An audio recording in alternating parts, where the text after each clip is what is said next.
Gracias a los restos arqueológicos, a las pinturas rupestres y a las evidencias históricas, como los diarios de viajes de los primeros exploradores europeos que arribaron a la península de Baja California, podemos conocer quiénes fueron y cómo vivieron los primeros pobladores de este territorio. Descendientes de estos primeros habitantes son los grupos indígenas Cochimí, Paipai, Quiligua, Kumiai y Cucapá, que en el presente aún conservan la memoria de sus antepasados.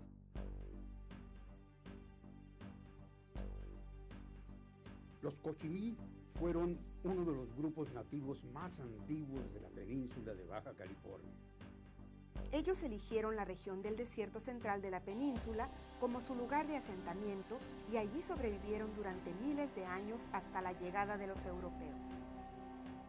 El desierto central está situado entre el poblado de Loreto y el Rosario y es conocida como la región más inhóspita de Baja California y la más despoblada de todo México. Debido a las condiciones del territorio, los Cochimí enfrentaban serias dificultades para alimentarse y conseguir agua, así como para protegerse del clima, especialmente del calor durante el verano. Entre los animales que cazaban se encuentran los venados y borregos cimarrón, aunque también especies pequeñas como conejos y topos.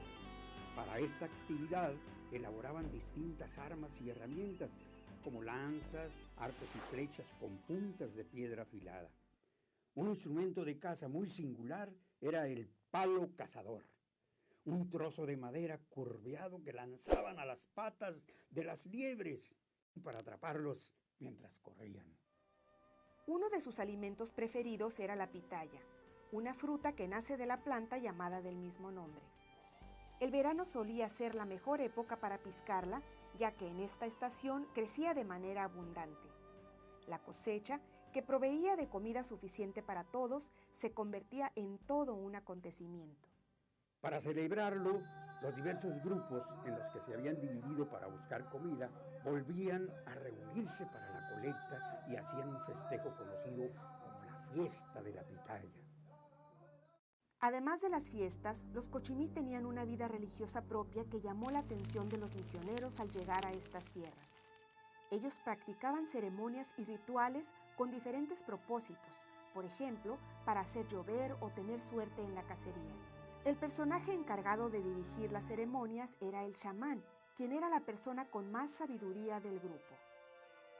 Algunos de ellos poseían una piedra ceremonial a la que llamaban piedra viva, hoy conocida como cuarzo, de la que creían obtener poder principalmente para hacer maleficios a sus enemigos.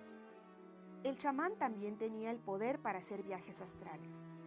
Para protegerse de ser golpeado por una estrella durante su viaje, se cubría con una capa de cabello que elaboraban con la cabellera de mujeres jóvenes. En la actualidad no existen miembros del grupo nativo Cochimí. Ellos se extinguieron por las enfermedades que les contagiaron los exploradores y misioneros europeos cuando llegaron a la península.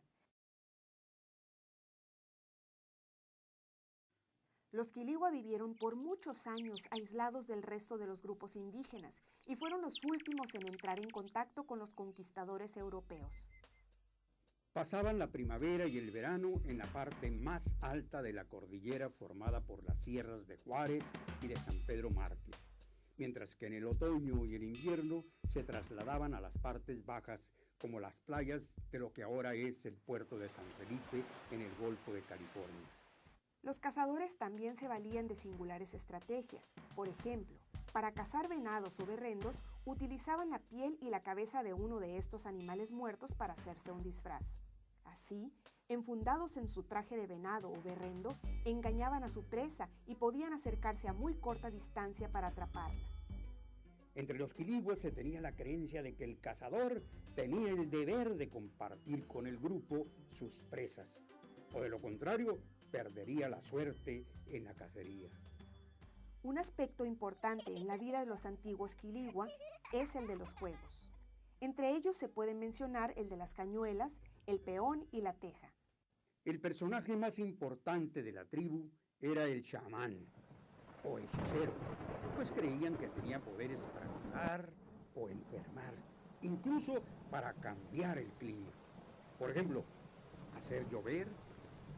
Uno de los legados más antiguos e importantes que se conservan en el territorio quirigua es el arte rupestre, el cual consiste en grabados llamados petroglifos en los que podemos observar figuras abstractas talladas en las piedras. Hoy en día solo existen 33 quirigua y solamente unos pocos hablan su lengua. Viven en el ejido del mismo nombre, también conocido como Arroyo de León. Si bien sobreviven pocos miembros de la tribu, ellos esperan el cumplimiento de una antigua profecía que cuenta que el mundo desaparecerá 3 veces, pero que 3 veces volverá a renacer. Y cuando eso suceda, regresarán todos los quiliguas, y entonces sobre la faz de la tierra solamente se hablará su lengua.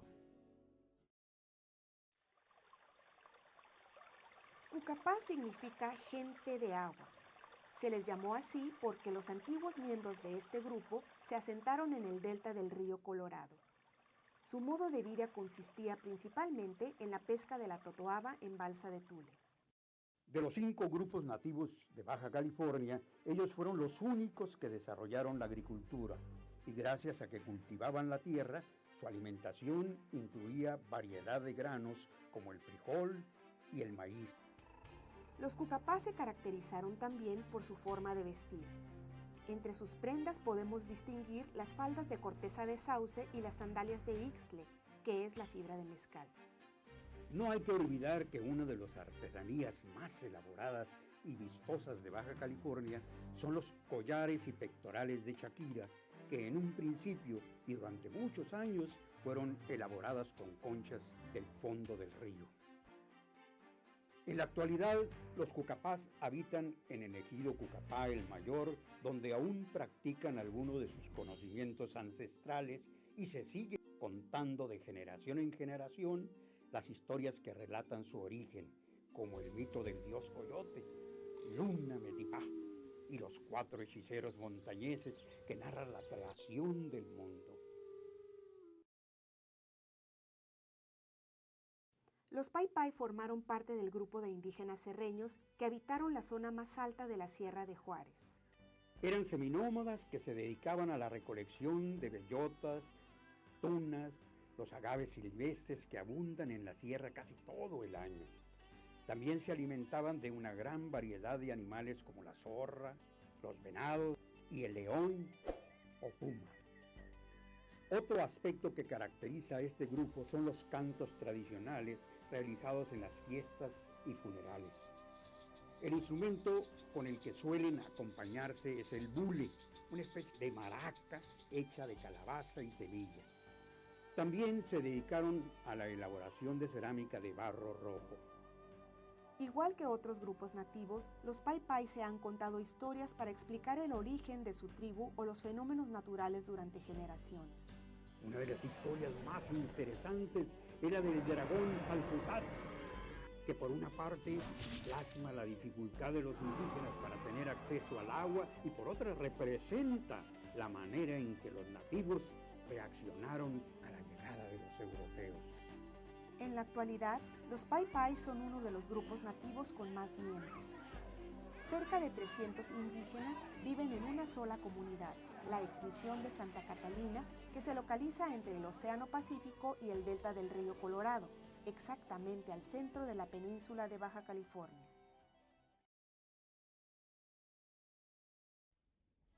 Los Kumiai, quienes también fueron nómadas, como el resto de los grupos indígenas de Baja California, adoptaron como su territorio tradicional una extensa área que después fue dividida por la frontera entre México y Estados Unidos.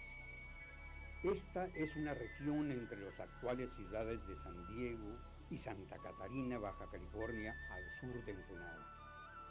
Debido a la diversidad de climas dentro de su territorio tradicional, los Kumiai podían alimentarse de una amplia variedad de plantas silvestres como el piñón, bellota, tunas y mezquite, así como de animales diversos, entre ellos conejos, ardillas, venados y borregos de montaña. Mientras pasaban temporadas en las costas del Océano Pacífico, estos indígenas se dedicaban a la pesca de varios peces pequeños como el pejerrey o a la recolección de productos del mar como los mejillones y del abulón, que además de comerlo usaban su concha para confeccionar anzuelos, collares y aretes. La forma de vivir de los Kumeyaay empezó a cambiar con la llegada de los españoles, de quienes adquirieron el idioma español, una nueva religión y el conocimiento sobre la crianza de ganado para obtener leche y quesos, entre muchas otras cosas. Lo que no ha cambiado para ellos es su memoria. En ella aún conservan gran cantidad de relatos que se han contado de padres a hijos y que hablan sobre sus ancestros, lugares y seres inanimados como piedras, árboles y aguajes con poderes mágicos. Un ejemplo de esto es la costumbre que aún tienen de saludar a los aguajes con agua hechicera, como en Nejí y en San Antonio Necua, para evitar una acción maléfica sobre sus visitantes. También se encuentra el bosque de los Pinos Soldados, localizado en la parte más alta del Cerro El Pinal y que, según cuenta la historia, sus árboles son soldados hechizados que protegen a la comunidad de San Antonio Necua. Actualmente, la población de los Kumeyaay de Baja California es de alrededor de 400 personas. La mayoría vive en los ejidos de San José de la Zorra, San Antonio Necua y Juntas de Nejí, de donde salen periódicamente a trabajar en los ranchos cercanos como vaqueros. El grupo Kumeyaay se preocupa porque sitios y tradiciones como estos desaparezcan en el futuro, por la necesidad de construir nuevas carreteras e industrias. Para evitarlo, proponen que nos acerquemos a conocer sus comunidades, sus montañas, sus bosques, sus arroyos, y solo así tendremos interés por ayudarlos a conservar estos paisajes y sus tradiciones.